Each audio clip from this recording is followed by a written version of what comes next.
나란히 가지 않아도 우리는 하나.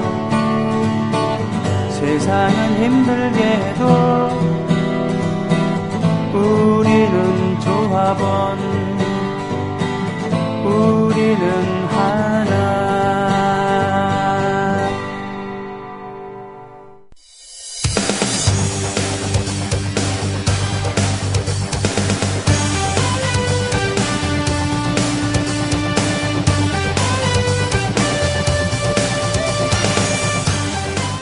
최동호의 스포츠당.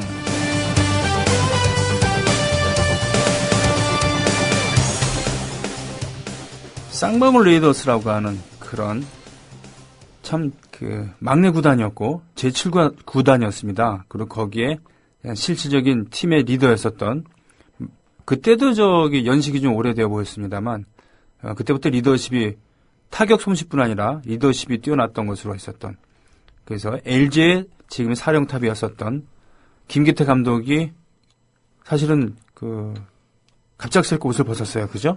네. 그랬죠. 그리고 박종환 감독, 1982년인가 3년인가 청소년 축구 4강 신화, 서울시청 그때 여자축구 감독이었던 고 이주일 선생과 절친한 친구였던 그분도 갑자기 옷을 벗었습니다. 이 와중에 스포츠 평론가 최동호 선생을 모시고 일단 그 얘기부터 좀 들어보고 싶었습니다. 안녕하십니까? 예, 안녕하세요. 네. 기분 푸세요, 저희. 뭐가요? 저도 우울하고 답답하고 어제 페북에다가 솔직하게 나도 한번 소리 좀 질러보자라고 썼다가 네. 게시 못하고 그냥 지워버리기도 했는데 기분 푸시고 박종환 감독하고 김기태 감독이 지난주에 자진 사퇴를 했거든요. 네네. 근데 이 두 감독의 자진 사퇴 케이스가 확실히 다릅니다. 그리고 해야 될 얘기가 우리가 있는데 네. 제대로 짚지 못하고 지금 넘어가고 있어요. 그런 게 있어요. 예. 예를 들어가지고 박종환 감독 얘기 먼저 해볼게요. 네. 그러면은 구타 사건이었죠? 그거는. 예. 그러니까 폭행했다. 네. 이거는 이미 다 알려진 얘기고 해서는 절대로 안 된 일을 네. 했다는 얘기죠. 근데 이 박종환 감독의 폭행과 이 자진 사퇴는 성남시장도 관계가 있다. 이재명 시장. 예. 고의적인 책임은 있다라고 저는 주장을 하고 한번 글을 썼거든요. 네. 왜냐하면 네. 지방자치단체가 운영하는 시민 프로축구 구단이잖아요. 그렇죠. 그렇죠? 그러니까 이 성남 이전에도 경남이나 인천이나 강원이나 이 지자체 팀들 같은 경우에 시장의 정치적인 영향력으로부터 자유롭지 못하거든요. 네. 다 엉망입니다. 네네. 인천도 그랬고 강원도 그랬고 선수들 임금이 체불되는 경우까지 있었습니다. 그래요? 예. 웃기죠? 프로 선수들인데 월급이 체불됐다. 왜 체불되느냐? 프로축구하는 구단과 전혀 관계가 없는 분들이 내려오죠. 대표이사로. 네. 그러니까 이 시장의 전리품이 되는 겁니다. 전리품. 그렇군. 낙하산 인사. 예. 그래서 이분들이 프로구단을 운영하시는 분들이 우리 구단의 미래를 위해서 10년, 20년 대계를 세울 수가 있을까요? 3년 동안 투자해가지고 다음 선거에서 우리가 떨어지게 되면 다음 시장 좋은 일 해줄 일이 있겠느냐? 네. 라고 생각하겠죠. 그럼 미래는 없죠. 나를 임명해준 시장의 임기 동안에 모든 것을 결판을 내야 되니까. 스포츠를 스포츠로 보지를 않게 되는 그런 얘기군요. 예. 그 시장의 치적과 업적을 위해서 그 임기 내에 성과를 내려고 애를 쓰게 되죠. 그렇군요. 그래서 이 프로구단 운영이 전문적인 분야이다. 전문성을 인정해가지고 이 구단 운영은 전문가에게 맡기고 시에서는 지원을 해주는 쪽으로 가야지 되는데 그렇죠. 그렇지 못한 것이 지금의 현실이다 이거죠. 네. 대표적으로 말도 안 되는 일이 벌어졌어요. 성남에서도 제가 봤을 때. 어떤 얘기였습니까?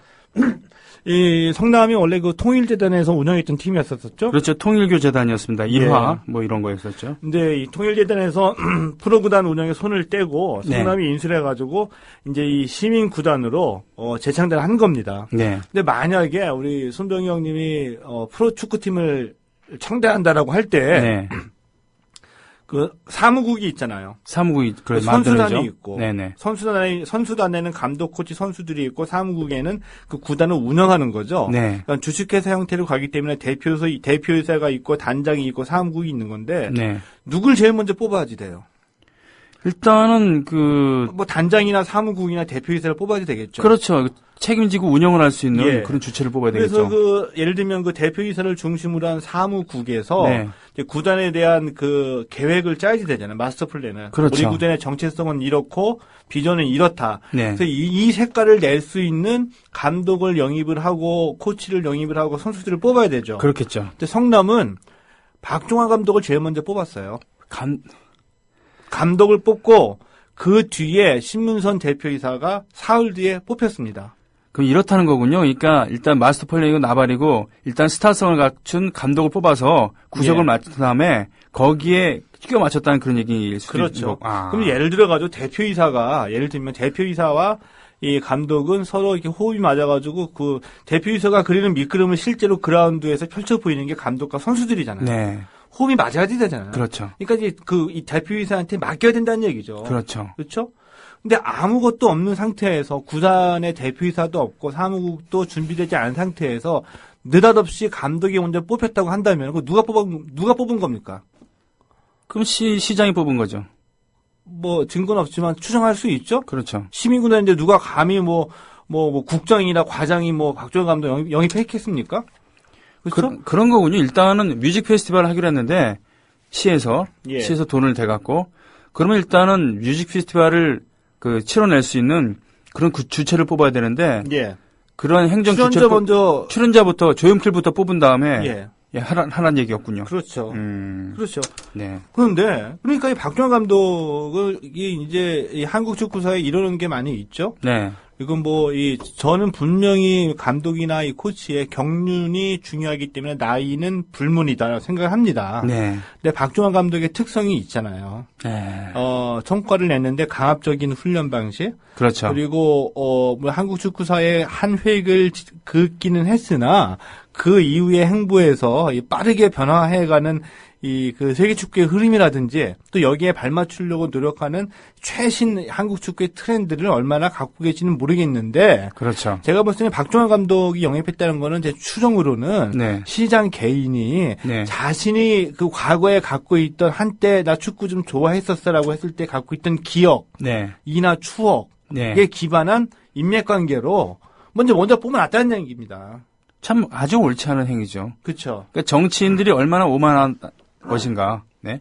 정치인이라는 것은 정치 행위에 능한 것뿐이지 자기가 사회의 모든 것을 알고 장악해서는 안 되는 건데 그것을 시정이나 열심히 하면 되는데 시정이나 하면 좀 그렇습니다. 시정을 열심히 하면 되는데 이 축구 이런 것조차도 정치의 일부분으로 생각하고 있다는 그런 얘기일 것 같은데요. 그죠? 예, 그래서 흔히 이제 구단을 운영하게 되면은 내부적인 갈등의 요소가 많이 있습니다. 뭐냐면은 사무국 중심으로 가느냐? 네. 예를 들면 대표이사가 모든 걸 쥐고 흔드느냐? 네네. 아니면 감독이 모든 걸 쥐고 흔드느냐? 네. 근데 대개 이제 연륜이 초창기에는 감독 위주로 갈 수밖에 없습니다. 왜냐하면 축구를 가장 잘 알죠. 그렇죠. 야구는 야구를 가장 잘 알죠. 네. 선수를 데리고 오죠. 그래서 이 사무국 지원들이 이 감독이 하겠다는 것을 지원해주자는 쪽으로 가거든요. 네. 근데 이 사무국 직원들도 연차가 쌓이면서 경험을 하게 되면은 다 알잖아요. 네, 네. 야구도 알게 되고 축구도 알게 되고 우리 팀이 무엇이 부족한지 잘하는지. 네. 그러니까 트레이드나 선수 영입도 사무국 지원들이 결정하게 되는 거죠. 네. 왜냐하면 그들이 돈을 쏘게 되니까. 네. 그래서 예를 들면 대표적인 예로 초창기 프로야구나 프로축구에서는 감독이 우리는 이번에 전지훈련 미국으로 가겠어. 호텔은 이 정도로 해줘. 네. 라고 요구를 하면은 사무국이 그에 맞춰서 예산을 짜는 거죠. 네. 근데 시간이 지나가다 보면은 구단도 예산 운영을 해야지 되고 예산이 네. 한 해 미리 정해지잖아요. 이번엔 좀 어렵다. 미국 힘들고 일본 가라. 감독한테. 일본 가라. 했을 때 초창기에는 니들이 야구를 알아? 예를 들면 니들이 축구를 알아? 네. 이 무식한 것들. 하면 그거 먹혔는데 네. 요즘에는 이제 야구를 알아 하면은 잘 알죠. 니들이 행정을 알아? 이렇게 되는 거겠군요, 그러면. 뭐 벗고 싶습니까? 뭐 이렇게 돼버리는 거죠, 요즘에는. 물론 이제 보통 이제 구단이랑 프런트와 현장 이렇게 얘기를 합니다만, 네. 예, 이런 것이 호흡이 얼마나 잘 맞느냐, 맞지 않느냐, 이거 참 중요하죠. 중요하죠. 그러나 지금 성남 같은 경우는 그렇다면은 결국은 그 박정원 감독과 그리고 이 구단 사무국과 좀 엇박자가 있었다고 이해해도 되는 겁니까? 그 엇박자가 와중에 구타 사건이 있었다라고 일어나서? 얘기하기는 힘들고 아, 네. 있었을 수도 있습니다. 네네. 근데 그들이 엇박자를 낼 수밖에 만약 있었다고 한다면 네. 엇박자를 낼 수밖에 없는 구도를 만들어놨다는 얘기죠. 그러니까 태생적인 이런 한계가 감독을 있었다는 먼저 얘기군요. 뽑고 대표이사는 상국이 나중에 뽑혔으니까. 실제로 신문선 대표이사는 이 사건이 불거졌을 때 박주원 감독을 옹호를 하거나 그러진 않았어요.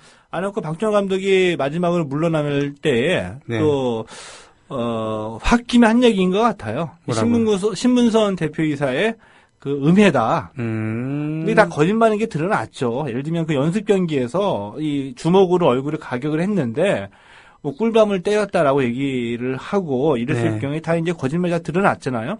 이런 과정에서 이제 마지막에 물러날 때 그 인터뷰 도중에 신문선 그 대표이사의 음해라고 했는데 아마 그 흥분해서 나간 얘기일 것 같고. 그렇다면은 최소한 신문선 대표이사가 자기를 보호해주지 않았다. 라는 뭐 서운한 감정이 있을 수 있겠으나 예. 신문선 그 대표이사도 그 축구를 알고 대표이사인데 자신의 팀을 어떻게 꾸려 나가겠다라는 청사진을 그릴 수는 있겠죠. 네. 근데 이것과 박주원 감독이 맞지 않을 수가 있잖아요. 네. 그러니까 갈등의 요소를 처음부터 갖고 있었다는 얘기죠. 근데 네. 이거를 배제하기 위해서는 애초에 프로축구팀을 만들 때 대표이사와 사무국이 먼저 만들어지고 네. 여기에 이름하고 난 다음에 이들이 감독을 영입할 수 있게 자신들의 그 구미에 맞는 네. 이 청사진을 그라운드에서 펼칠 수 있는 감독을 뽑아야 되는데 성남 같은 경우를 포함해서 지자체 구단에서는 시의 입김이 네. 들어가기 때문에 성남에서는 감독을 먼저 뽑았기 때문에 이런 것에 대한 책임은 있어야지 된다. 자, 그렇군요. 그럼 그렇게 정리하면 되겠군요. 그 와중에 구타 사건이란 것은 어떻게 보면은 물론 선수와 감독 간의 사이에서는 심각한 얘기지만 어떻게 보면 이것은 문제 본질과 좀 벗어난 부분도 있다라는 그런 얘기군요. 본질 여부는 아니고 그 얘기를 제가 자세하게 말씀드리지 않은 이유는 네. 다 알잖아요. 이제. 다 아는 얘기? 예. 알겠습니다. 다 아는 뭐 인권 당연하죠. 이제는 감독이 선수를 때리거나 이래서는 절대로 안 된다는 안 되죠. 절대로. 그런 교훈을 다시 한번 예. 얻으면서 그 이면에 숨어 있는 예. 그런 그 프로구단을 어떻게 운영해야 되는 것인가라는 그런 생각을 하게 만드는 그런 얘기였습니다. 자, 예. 그렇다 그러면 김기태 감독의 사임권은 어떻게 된 것이죠? 김기태 감독 건에서는 이거 누차 이제 말씀했던 얘기인데 네. 대기업들 네. LG, 삼성 우리는 한국 스포츠를 먹여 살려왔던 시대가 있었습니다. 그렇죠. 이제 프로 스포츠가 발전해 나가면서 이들이 한국 스포츠의 발전에 저해가 되고 있어요. 간단하게 말씀드리면 사람 귀한 줄을 모릅니다. 사람 귀한 줄 모른다. 예. 돈으로 자르고 네. 자르고. 그러니까 감독은 많이 있어. 돈도 많이 있어. 예, 선수들도 많이 있어. 예. 급하면 대다 써. 네. 키우질 않죠. 그리고 1년 안에 3년 안에 성과를 내. 예. 근데 이게 우리나라 역사의 천박한 우리 그 자본주의가 갖고 있는 네. 자본가들이 인간을 바라보는 시각하고 똑같은 그 여실히 드러나고 있는 거예요. 네. 그러니까 왜 일단은 기본적으로 삼성이 안 했으면 한국 스포츠 무너졌을 때가 분명히 있었습니다. 대표적으로 IMF 외환 위기였을 때. 이때 국내 프로 스포츠 4대 종목들 삼성이 전부 다 스폰했거든요. 후원. 예. 다 없어서 다 낮아빠지고 어허. 살아남는 기업들도 돈이 없었기 때문에 손 다 뗐습니다. 네. 실제로 그때의 리그 운영 자체가 문 닫아야 될 때가 있었었거든요. 네네. 그리고 비인기 종목 같은 경우에 삼성이 후원하고 회장산을 맡아가지고 예를 들게 되면 팀을 운영했던 종목들도 많이 있었었죠. 네. 삼성뿐만이 아니라 대기업이 그랬죠. 그러니까 60년대로 올라갈 경우에는 대학을 졸업하고 선수들이 운동을 계속해서 실업팀이 있어야지 되잖아요. 그렇죠. 근데 뭐 그때 무슨 예를 들어가지고 우리가 경제가 발전됐나요? 돈이 있나요? 운동팀 만들겠다는 기업이 어디 있겠어요? 정부에서 그 당시에 가장 그래도 자본이 탄탄하고 재무구조가 있고 여유가 있는 데가 주로 금융권이었습니다. 최고의 직장이. 뭐 그래서 한일은행, 상업은행, 뭐 주책은행, 심지어 경리단. 예, 그리고 조달청 이런 데가 그나마 그 당시에 인류 그 기업이었기 때문에 정부에서 푸시를 했죠. 네. 만들어라. 네. 그래서 만들고 하다가 경제가 발전되면서 우리나라에 이제 그 재벌이 등장하게 되면서 재벌 입장에서는 우리가 흔히 알고 있죠. 프로야구 재벌이 사회 공헌을 위해서 미치는 장사 하고 있다. 이런 식으로 계속 듣고 있잖아요. 다 거짓말입니다. 라고 듣고 있어요. 예, 거짓말이라고요. 다 거짓말입니다. 그게 맞았던 때가 있었습니다. 네. 적자였던 때가. 근데 2012년, 2017년서부터 롯데도 그랬고 두산도 그랬고 삼성도 그랬고 흑자를 구현하기 시작했어요. 흑자를. 이게 그 재무제표 결산에 다 나오거든요. 네. 기업 공개에 다 나옵니다. 네. 그러니까 이 구단에서, 그러니까 이 대기업들이 뭐 국민들을 위해서 적자를 감수하고서 네. 프로야구 운영하는 게 아니거든요. 그들이 원하는 거를 프로야구에 뭐 한 해 열려가지고 300억 정도 투자해가지고 1000억 이상의 효과를 보고 있다는 얘기입니다. 아, 예. 그거 절대 속아서는 안 되고요. 그런데 이들이 뭐냐 하면은 첫 번째가 이 프로스포츠를 산업으로 아니면 주식회사 LG 네. 그러니까 독립기업으로 해가지고 키워보겠다는 생각이 없기 때문에 네. 예. 홍보하고 그들이 이 컨트롤할 수 있는 안에 잡아놓고 싶어 하기 때문에 그러니까 그 프로야구 구단 물론 모기업이 있습니다만 그것을 독자적으로 굴러가고 거기서 자생적으로 창출하고 이런 것이 아니라 아직도 구단이 아니고 모기업의 홍보 역할 비슷한 네. 그런 걸로 보거든요. 그걸 보고 있죠. 그러니까 예. 무조건 성적부터 올려라. 예. 아하. 그래서 사람이 귀한 줄을 모르는 게 네. 프로야구 감독 중에서 계약 기간 감독 보통 3년이거든요. 네. 3년 다 채우고 나가는 감독 별로 없죠. 그러게 말입니다. 그쵸? 뭐 맨날 그런 얘기잖아요. 근데 그게 말이 됩니까, 사실 우리가? 예를 들면은 우리 손병현 님이 네. LG 감독으로 갔어. 예. 제가 콜했어요. 왔어요. 네. 선수 뽑아야 되잖아. 네. 누구나가 다 나는 내 야구는 손병희 야구는 이거다. 네. 투수는 누가 필요하고 첫 해는 그 만들어야 되죠, 선수들. 그렇죠. 3년 기간에 걸쳐갖고 원래부터 탄력받아갖고 잘하고 있는 팀이라면 또 모르지만 예.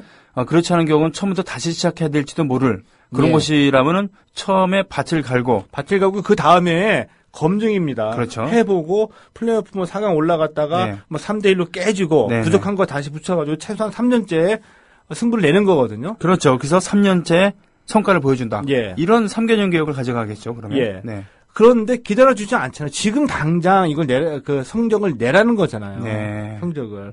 그러면서 프로구단 전체가 프로스포츠 전체를 보게 되면은 몇몇의 스포츠 스타들을 우리가 보고 듣고 그것이 프로의 전문지를 알고 있죠. 연봉 뭐 12억 원, 10억 원, 최고 연봉이 얼마고. 네. 극소수이거든요. 네. 역시. 그러니까 결국은 김기태 감독 같은 경우도 구단 운영을 자율적으로 맡겨주지 않고 구단의 홍보 대행 정도로만 생각하고 있는 그리고 성과주의에 집착해서 언제든지 선수나 감독을 가로칠 수 있다고 생각하는 그렇죠. 그런 조급증에서 벌어서 빚어진 일이라는 그런 얘기군요. 예. 이렇게 되면은 더군다나 감독 같은 경우에는 이게 참 문제예요. 왜냐하면 2000년대 중반 넘어가면서부터 뭐 선동열 등등등등 해가지고 이 스타 출신의 40대 감독이 등장하기 시작했죠. 네.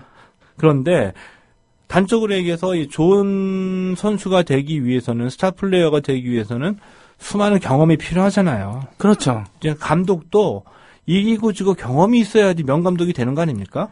그럼요. 코치랑 선수랑 평론가도 다른 예. 것처럼 예. 선수랑 프런트도 다르고 선수랑 감독도 다르겠죠. 근데 엄청나게. 지난해 두산 김진욱 감독 잘렸죠. 그렇죠. 잘했는데 네, 그렇습니다. 40대 감독. 그 김기태 감독 지금 잘렸죠. 예? 그리고 지난 작년에 그 2위까지 올랐었잖아요. 예. 근데 이렇게 40대 감독 잘할 것처럼 해가지고 입맛에 맞다고 데려다가 쓰고 난 다음에 2년 내에 잘라버리고 경험을 안 주게 되면 이거 다 죽이는 결과거든요. 네. 하긴 김성환 감독 같은 경우도 그랬었어요. 예, 그래서 대표적으로 네. 제가 묻고 싶습니다. 우리 네. 프로야구의 명장이라고 하시는 분들, 김웅현 감독, 뭐 김인식, 김성근 네. 이런 분들이 왜 명장이 됐냐 하면은 제가 봤을 때는 운이 좋아서 그래요. 그때는 감독 자원이 별로 없었다는 없었기 얘기군요. 때문에 예를 들어서 롯데에서 잘리면 2년 있다가 혜태 가고 혜태에서 잘리면 2년 있다가 LG 가고 예를 들면 이렇게 해가지고 그 당시엔 대부분의 감독들이 한 4개, 5개 이상의 팀을 가져가지고 네. 경기 수가 많아질 수밖에 없잖아요. 풍부한 경험을 쌓았다는 얘기군요. 예. 그러니까. 그러다 보니까 야구인데 계속 있다 보니까 눈이 높아지고 지식과 경험이 쌓이게 되고 만약 승률로만 봤을 때 네. 명감독이라고 한다면 뭐 예를 들어서 단적으로 승률이 7할 이상 넘어가야 되는 거 아닙니까? 그렇죠. 한 5할 조금 넘어가는 감독이 명장 소리 들을 수 있습니까? 그렇지는 않겠죠. 근데 그런 경우가 있단 말입니다. 왜냐하면 단순히 승수만 봐가지고 네. 승률은 5할 좀 넘어가는데 승수만 봐가지고 승수가 많다는 것은 뭐냐면은 그만큼 현장에 오래 있었다는 얘기잖아요. 네. 그렇기 때문에 명령 소리를 듣는 건데 지금은 그런 경우가 없다는 얘기죠. 이렇게 그냥 입맛에 맞게 40대 감독 데리고 와서 쓰다가 2년 내에 잘라버리면 네. 누가 성장합니까? 그런 문제 제기였군요. 예. 그렇습니다. 지금 자원이 많아지면서 또 하지만 그 프로 야구에 대한 야구단 운영, 스포츠단 운영에 대한 그런 대기업의 그런 몰상식한 이해 때문에 충분히 훌륭한 감독으로 성장할 수 있는 그런 자원들을 아깝게 소비하고 있다는 그런 얘기였습니다. 예. 자, 임정 PD님, 다음에 대구 오시면 대구탕 꼭 드시고 가세요. 폴코님, 예. 치우지아님, 제가 LG 트윈스 팬이지만 대표적인 삽질 프런트가 사사건건 참견하고 어쩌고저쩌고 이렇게 얘기를 해주셨어요. 예, 프로야구 초기부터 팬이지만 LG 프런트는 참 답이 없어요 라고 하셨습니다. 약간의 차이들은 있겠죠. 근데 LG 팬이시기 때문에 오히려 더 그걸 심각하게 받아들이실 수는 있을 것 같습니다.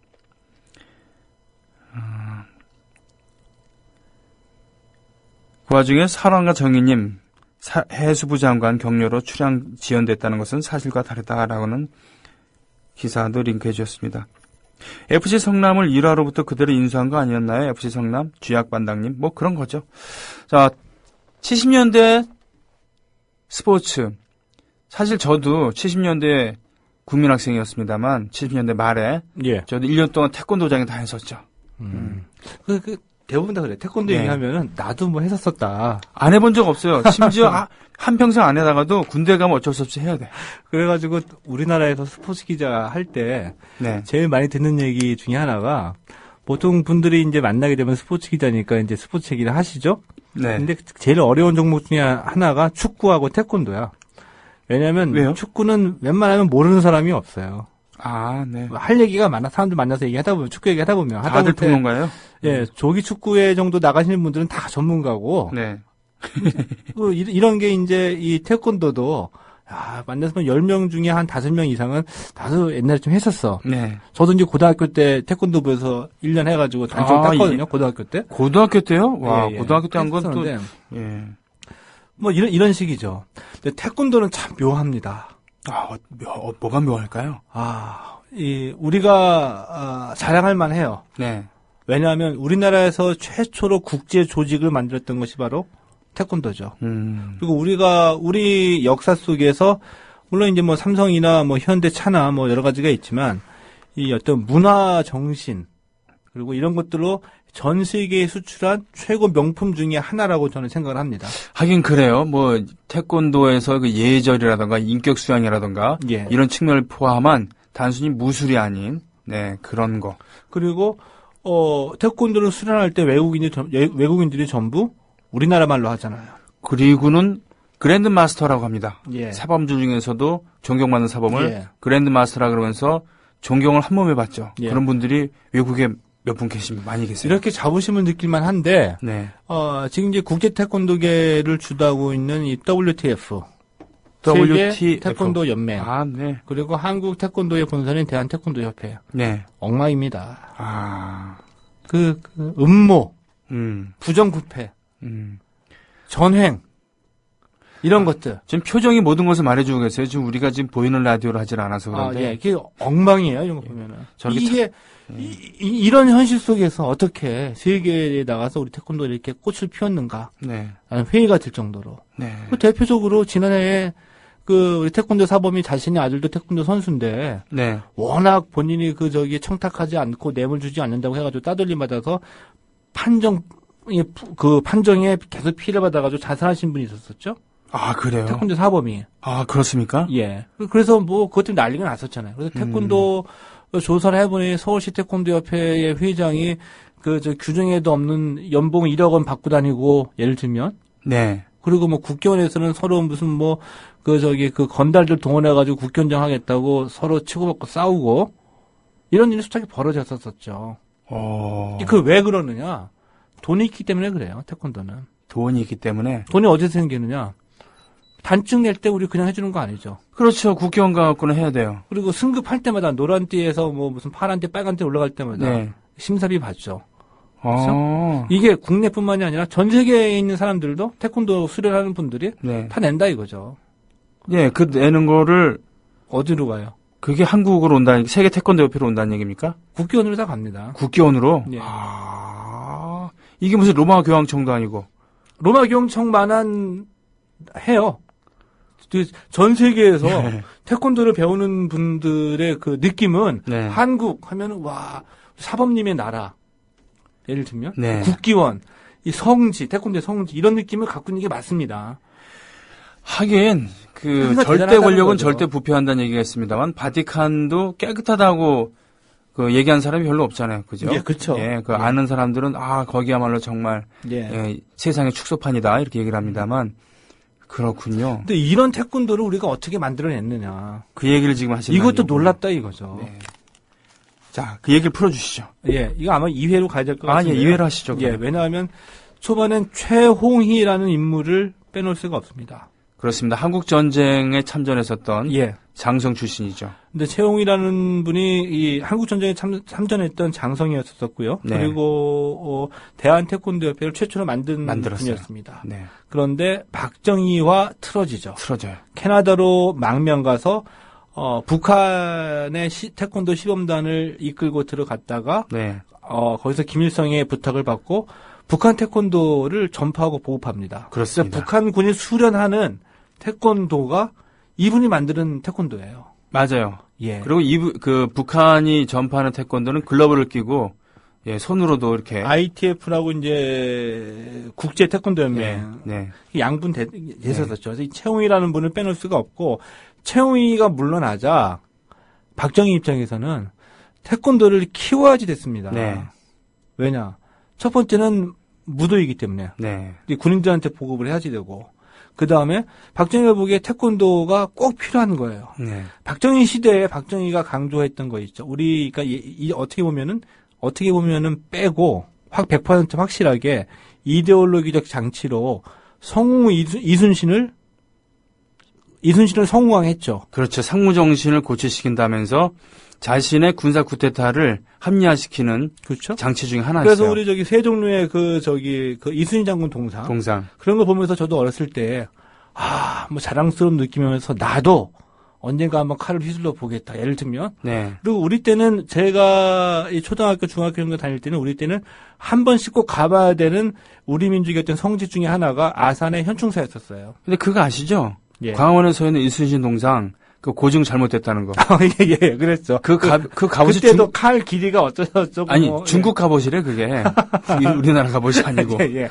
하여튼 이런 거를 이제 군사 독재에 필요한 이데올로기적 장치 중에 하나가 태권도였다 이거죠. 네. 왜냐하면 태권도는 위계 질서가 있잖아요. 운동하는 사람들 중에서 특히 예의 범절을 따지고. 맞아요. 여기서 말하는 예의 범절이란 지네들끼리 조폭문화스러운 건데요. 네. 이 상명하복 까라면 깐다. 사범이 시키면 사범의 명령 절대 복종. 상명하복 선배가 시키면 하고. 그리고 계급이 있어요. 계급. 예. 그리고 모든 분들이 그렇다는 건 아닌데 겉으로 뭐 나라의 충성, 부모의 효도를 강조를 하죠. 네. 근데 그들이 얼마나 진짜 나라에 충성한지는 모르겠어요. 네. 모르겠는데 그래서 도장에 들어갈 때마다 제일 먼저 뭐 합니까? 신발 벗고 첫 발을 내딛자마자 가슴에 손을 얹고 굳게 대한 경례를 해요.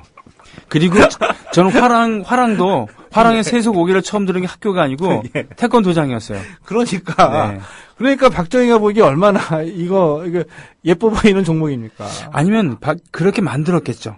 그렇게 만들 수도 있죠. 도대체 태권도라는 것은 뭡니까? 태권도가 과연 우리나라 5,000년 역사 옛날부터 내려오는 근데 그 얘기를 들어가야 되는 겁니다. 네. 그래서 박정희를 키워서 아까 말씀드렸던 최홍이가 사라지자마자 이제 김은용을 내보내게 돼서 태권도의 역사를 얘기할 땐 크게 이 두 인물로 풀어갈 수가 있습니다. 초반에 최홍이, 후반에 김은용. 최홍희 장군 같은 경우는 제가 이제 백선엽의 자서전이나 또 예. 옛날 우리나라 창군 초창기의 그런 것들 관심이 있어서 좀 읽어봤거든요. 예. 바로 백선엽의 휘하에 있었던 예. 장군이었어요. 예. 그 백선엽 휘하에 일단은 연대장으로 있었습니다. 예. 백선엽이 그 사단장 했을 때 연대장이었고, 꽤 전투를 잘했죠. 예, 연대장이었고, 나중에 백선엽이 승진해갖고 뭐 군단장하고 이럴 때는 최용희 장군이 장군, 진급해갖고 사단을 이끌기도 하고 그랬었던. 그 사단장 시절에 네. 태권도를 만들게 돼요. 그래요. 그래서 그 병사들한테 태권도를 가르치게 되죠. 예.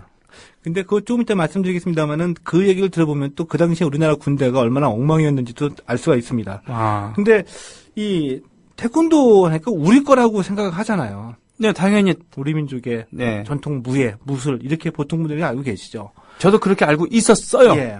태권을 배우기 전까지는. 예. 예. 근데 지금 태권도가 전국에 태권도 학과도 있고요. 네. 태권도 학과 교수 출신의 국회의원도 계시고요. 네. 논문 표절의 대필 했지만 아, 그렇죠. 문돌이 예? 코도 예. 문돌이 코도 계시고. 그러니까 이런 분들 계시고 이 태권도 학과 역사가 오래되다 보니까 나름의 이제 태권도에 대한 역사, 철학, 이론을 갖추게 되죠. 네. 근데 이 이론이 실감이 나지 않, 마음에 와닿지 않는 경우가 많이 있습니다. 앞뒤가 맞지 않아서. 그래서 이 태권도 학과, 태권도 학계라고 할 정도로 따로 이 아카데미가 있기 때문에 쉽게 제가 드릴 말씀이 다 사실이라고 주장하기는 어려우나 네. 제가 드릴 말들이 역사적인 사실들에 의해서 주장하시는 분들이 많이 계십니다. 논쟁거리는 확실하다는 얘기죠. 네. 최소한. 네. 대표적으로 이게 어떻게 나왔냐 하면은 이 도올 선생님 계시죠. 도연철학자 김홍욱 교수가 1990년도에 이 태권도 철학에 관해서 논문 하나 발표하셨거든요. 네네. 여기서 이제 그분이 주장을 하십니다. 이 태권도라는 말은 1955년 이후에 만들어진 거다. 네.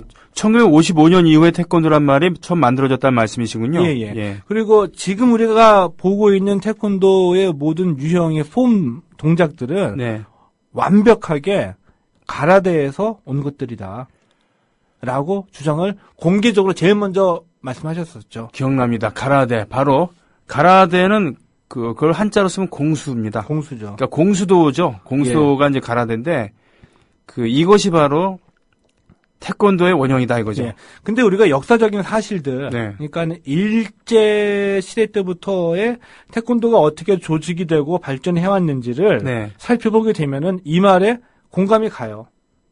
얘기해 주시죠. 근데 일제 시대 정통적인 태권도 학에서부터는 우리 민족의 전통 무예다라고 하면서 태권도의 뿌리를 태견에서 찾고 있거든요. 네. 근데 태견하면 이크 에크잖아요. 그렇죠. 그렇죠? 이크 에크의 태견의 그 동작들이 네. 태견은 진짜 우리의 이 브라질이나 아프리카의 그 노예 시절에 그 자생적으로 생겨난 무술처럼 카포에라 같은 거. 예. 무술처럼 우리 민족의 어떤 그 자생적인 그 놀이이자 그 무술이거든요. 그래서 그 동작들이 전부 다 굉장히 부드러워요.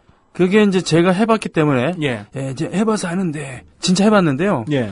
태견은 3박자예요. 그렇죠. 이크 에크도 품자, 그러니까 발로 이렇게 밟는 이게 그 궤적이 한자로 품자 아니면 역품자를 예. 닫거든요. 그래서 이크 할 때는 공격할 때고 에크 할 때는 이렇게 뭡니까 후퇴할 거고 그렇습니다. 그래서 이크 에크 하면서 예.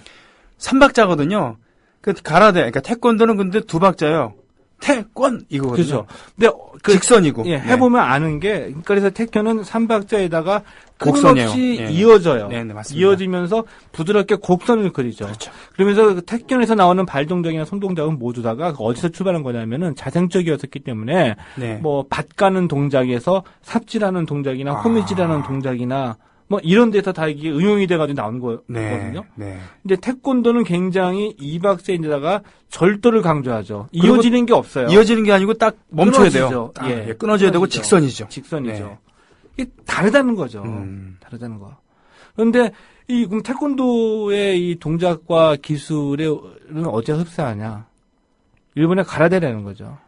그럼 일제시대를 거슬러 올라가야 되는 거죠. 예. 그러니까 일제시대가 끝나게 되면서 우리 민족이 뭐 제 기억으로도 국민학교 때까지, 그러니까 제가 국민학교 때니까 뭐 한 70년대, 80년대 초까지 일본만 수탁했었잖아요. 그렇죠. 바게스, 마리바지. 그러면서 학급 회의 같은 거 하다 보면은 일본만 쓰지 말자. 이런 게 이제 당면 과제로 왔을 때처럼. 그렇죠. 그런 얘기 들을 때마다 야마돌았죠. 네. 그러니까 한 일제시대 뭐 35년, 36년간 우리가 이제 정신세계랑 일본의 문화와 일본의 여러 가지 그 생활 습관들을 받아들이게 된 거였었죠. 네. 근데 일본이 떠나고 난 뒤에 네. 남아있던 것들 중에 하나가 무술도 마찬가지였었습니다. 음. 대표적으로 유도도 우리가 일본에서 출발한 거를 일제시대 많은 분들이 배워가지고 네.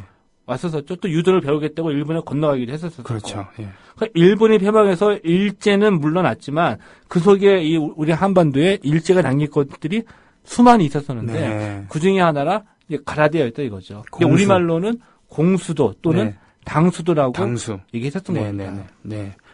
당수 그게 이제 누굽니까? 역도산이 가라데 첩이라고 예. 이름으로 예. 일체를 풍미할 때 예. 무기로 썼었죠. 예. 근데 그 당시에 이 가라데라고 하는 당수도 공수는 어떻게 배웠겠어요? 흔히 말하는 도장. 네. 그러니까 누군가 이제 고수한 분이 네. 후배들을 기르고 제자들을 기르고 또 생계도 해결하기 위해서 도장을 딱 차리는 거죠. 그렇죠. 일본에는 검도장, 유도 도장만 있는 게 아니라 바로 가라데 예. 도장도 있었죠. 그런데 이렇게 도장 중심으로 발전하게 되는데 네. 여기에서 이제 아까 말씀드렸던 태권도 역사, ITF, 그러니까 국제 태권도 연맹 쪽에서는 태권도의 창시자라고 부르는 최홍희라는 분이 나타나게 됩니다. 네. 최홍희가 누구였냐? 1918년에 함경부터에서 출생했습니다. 네. 그래서 일본에 유학을 갔어요. 네. 우리가 주오 다이가크 중앙대학교 중앙대 주오 다이가쿠. 네, 주오 중앙대. 다이가크에서 네. 법학을 전공하는 학생이었는데 미친 겁니다. 태권도에 가라데. 가라데에 미친 겁니다. 가라데에 미쳐가지고 가라데에 심취했습니다. 그래서 이 법학과 1학년이었던 1944년에 네. 징용이 됐거든요. 아. 징용이 돼가지고 어디로 부대 배치를 받냐면은 평양에 있는 부대로 배치를 받게 돼요. 네. 근데 이분이 대단한 게 그 현역 군인이었던 시절에 반제 반일 그 조직을 만들어서 항일 투쟁에 나서게 되죠. 어허. 현역 신분으로. 그렇군요. 그러다가 대단하시네. 사전에 누출돼가지고 일망타진을 당합니다. 네. 감옥에 투옥이 돼요. 네네. 투옥됐던 시기에 해방을 맞게 되는 거죠. 그렇군요. 그러면서 이제 이분이 해방이 되자마자 시간을 좀 보내고 난 다음에 육군에 입대를 하죠.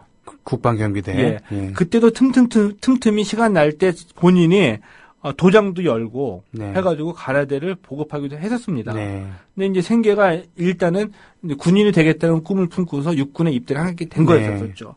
근데 육군에 입대를 해가지고 아까 말씀하신 것처럼 승승장구를 했었어요. 군인으로서는. 네. 예를 들게 되면은 뭐 지금은 이런 육군의 편제가 아니지만 삼군관구 사령관을 1955년에 맡기도 했었었고 군관구 사령관인 거는 그 당시에는 소장이나 중장 정도 됐겠군요. 제가 알기로는 한 소장 정도입니다. 네, 소장. 네. 그리고 우리가 흔히 알고 있는 논산훈련소의 소장. 이게 육군의 정식 명칭은 육군 제2 훈련소였어요. 네.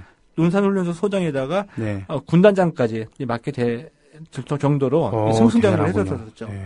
그런데 54년도에 네. 이 양반이 정권 때네요. 예, 54년도에 이 양반은 이제 자기가 이제 가라데 4번까지 할 정도로 심취가 돼 있었기 때문에 자기가 가는 부대마다 이 가라데를 군인들한테 가르치는 거죠. 네. 그래서 54년에 이 채용이가 29사단의 사단장이었었는데 네. 이 창립 1주년을 부대 창설 창립 1주년을 맡아가지고 창립식을 거하게 네. 합니다. 네. 근데 이 자리에 VIP가 오게 됐죠. 이승만이. 네. 그래서 이제 이 채용이가 자신의 그 장기, 이 태권도 그때는 당수도 시범단을 가동을 해서 네. 대통령이 보는 앞에서 당수들을 멋지게 해버리는 겁니다. 절도 있게. 예. 부수고 우리가 흔히 생각하는 뭐 유리병 맥주병 부수고 그런 거. 불구덩이 넘어가고 부터 네. 시작해가지고 벽돌 깨고. 네. 근데 지나가는 말로 네. 이 이승만이 그 VIP석에 있다 한마디를 하죠. 뭐라고요? 택견이구만. 으아! 그냥 아는 척을 막 했겠죠. 아는 척을. 예. 택견이구만. 근데 그때까지도 그냥 그 가라데니 뭐 당수도니 공수도라고 얘기했었었고 채용이 본인도 네. 자기가 이제 주도적인 입장에서 그 공수도를 막 보급을 시키면서 뭔가 좀 새롭게 이제 뭐 일제도 망했고 네. 자신이 주도적으로 하고 있기 때문에 새로운 뭔가 좀 이름을 붙여가지고 네. 자신이 주도적으로 해보고 싶은 욕망은 있었었겠죠. 네. 근데 그 이름을 자기가 만들지 못했던 거였었어요. 거기에 착안해서 태권도라고 이름을 만든 겁니까, 그러면? 예, 그렇죠. 택견이란 말에서. 야. 근데 가라데에서 항의를 하지 않았을까요? 가라데, 야, 니네 왜 우리 그런 거 가지고 이름 따로 쓰고 그러니? 당연히 항의를 하죠. 네. 그러니까 근데 가라데는 완전히 일본 말이고, 네. 그러니까 우리말로 그 당시에도 대한 공수도 협회와 대한 당수도 협회가 있었습니다. 공수도 협회, 당수도 협회 두 가지가 있었다는 얘기군요. 예, 있었습니다. 있는데, 이 50년대 이승만 여권 시절에 현역 군인 현역 군인에다가 장성에다가 이런 사람이 한다는데 누가 붙겠습니까? 깨끗하게 정리가 되는 거죠. 하긴요, 군관민의 시대였으니까. 예. 군관민. 그래서 1959년도에 실제로 네. 이 최홍희 장군이 대한태권도협회를 최초로 만들어냅니다. 정권의 전폭적인 지원을 등에 업고. 예. 네. 1959년에 창설하고 그랬는데 오래가지 못했어요. 박정희와 갈등 때문에. 그래서 60년대에 곧바로 해산이 되죠. 60년에. 예, 61년이겠군요. 그러니까 60년. 박정희는 61년에 쿠데타를. 쿠데타 하기 전에. 그러니까 4.19 일어나고 그러면서. 예. 이럴 때 해산이 되죠. 해산이 되는군요. 근데 그 이후로 다시 한번 기회가 오게 되는데, 네. 이 쿠데타가 발생하게 된 이유는 박정희하고는 소원하게 됩니다. 근데 왜냐하면은, 이제 군 시절에도 둘이 서로 많이 마주치게 됐습니다. 네. 똑같이 장성이고 하니까. 네. 그리고 워낙 요즘 말로 나라가 개판이었기 때문에 네. 술 한잔 기울이면서 네. 박정희를 만나서 이 정치가 개판이고 나라가 개판이니까 뒤집어 엎어야지 된다. 라는 의견을 서로 나누기도 했었대요. 예. 이 내용이 이 최홍희 장군이 쓴 자서전이 있거든요. 태권도와 나라는 얘기 나옵니다. 네. 그랬는데 의견을 나누기는 했으나 최홍희는 박정희를 졸로 봤어요. 왜 졸로 봤느냐? 그렇지. 친일파였으니까. 그쵸. 만주군 출신이니까. 본인은 징용돼가지고 평양에서 네. 독립운동하다가 네. 수감 생활 도중에 해방을 맞았는데 나름 독립투사인데 그리고 육군에 들어왔는데 예. 만주 군관으로 있다가 네. 관동군에 있다가 들어온 박정희였으니까 속으로는 네. 졸로 볼 수밖에 없잖아요. 그렇죠. 이런 민족의 반역자. 예. 네가 지금 게다가 너 남로당 그러면서 배신하고 겨우 목숨 건져갖고 온 주제에 너 내 깜냥이 아니야. 예. 이런 거. 그거 있었었죠. 게다가 너 당선할 줄 아냐? 이런 거. 예. 그래서 이제 둘이 혁명을 얘기하고 나라가 개판이니 뜯어 고칩시다 얘기하더라도 네. 이 최홍희의 생각에는 너는 조리고 내 후배고 나 중심이 돼야 된다라고 생각했었겠죠. 어느 그런 우월감이 있어서. 그렇군요. 그러니까 박정희 입장에서는 거부할 수밖에 없었겠죠.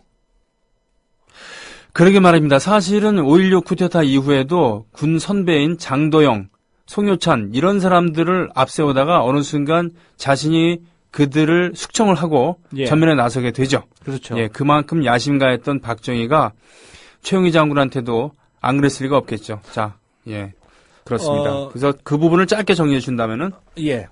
그래서 결국에는 그 장동을 비롯한 이북 출신의 군인들이 다 숙청을 당하게 되죠. 맞아요. 그러면서 이제 5.16 이후에, 예편하게 됩니다. 박정희와 관계가 소원해지기 때문에. 예편하고 난 다음에 최홍희가, 잠시 이제 해외로 나가게 됩니다. 말레이시아 대사로. 네. 말레이시아 대사로 나갔다가 들어와서 다시 이 태권도 협회를 창설했으나, 결국에는 박정희와의 관계, 그러니까 이제 유신이 본격화되기 시작할 때에, 이 최홍희 양반은 견딜 수가 없는 겁니다. 그럴 수 있죠. 견딜 수가 없고 또 실질적으로 이 박정희로부터 요청이 들어오는 게 관변 단체로서 인원 동원이나 예를 들면은 VIP 경호나 그리고 행동대원이라든지 이런 거에 이제 동원 요청을 받게 되고 무인으로서 용납할 수 없는 거군요. 예. 그러면서 박정희도 이제 필요하니까 최홍희를 이용을 했는데 이제 김은용을 키우기 시작하죠. 김은용이 등장하면서부터 캐나다로 망명을 하게 됩니다. 자, 여기까지. 여기까지. 여기까지. 예. 그렇군요. 쿠데타를 성공시킨 다음에 사실은 군 예편했었던 백선엽도 그렇고 최홍희도 그렇고 그 대사로 많이 보내죠. 그러나 같은 이북 출신이지만 평양 출신의 그 백선엽은 그 안에서 교통부 장관을 하기도 하고 승승장구를 합니다. 그리고 재력가로 성장을 하기도 하죠. 동생인 백인엽과 더불어서 그 선인플라자, 선인학원 이런 것을 운영하기도 하고요. 그러나 천상무인이었던 최홍희는 그럴 수가 없었던 모양입니다. 근데 많은 분들이 기억하는 대사건이 터지죠. 뭡니까? 짧게 1980년 캐나다로 이주했었거든요. 망명했는데 이 최홍희의 장남이 이 전두환 암살 사건에 연루돼가지고 체포가 되죠. 자, to be continued. 예. 네. To be continued. 1980년에 최홍희 아들이 전두환 암살 사건에 연루돼서 암살 모의 기도죠. 그러니까 사전에 단속했으니까. 자, 다음 주에 계속 태권도에 대한 얘기 나누겠습니다. 오늘 최동의 스포츠당 여기서 마치겠습니다. 고맙습니다. 예, 고맙습니다. 예. 회원 관리 모드로 가볼까요? 어디부터인가요? 야.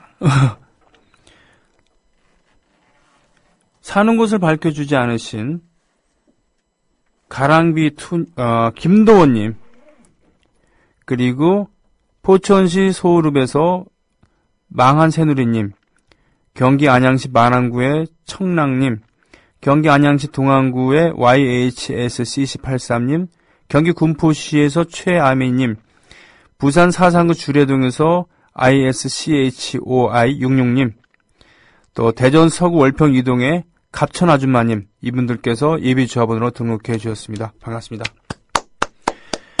사는 곳을 밝혀주지 않으신 가랑비투님, 광주 서구 금호동의 마이웨이님, 경기 안양시 만안구 석수동에서 고고 SHGA님, 서울 광진구 광장동 극동아파트의 늘고픈마님, 저 광진구 자양 1, 2, 3동 등지에서 17년 동안 살았었습니다. 반갑습니다. 경기 수원시 장안구에서 전자쟁이님, 그리고 마지막으로 세워라 내워라님, 사는 곳을 밝혀주지 않으셨어요. 이분들께서 제가 방송하는 지금 1시간 50분 사이에 가입해 주셨습니다. 고맙습니다. 내일 뵙겠습니다. 고맙습니다. 국민라디오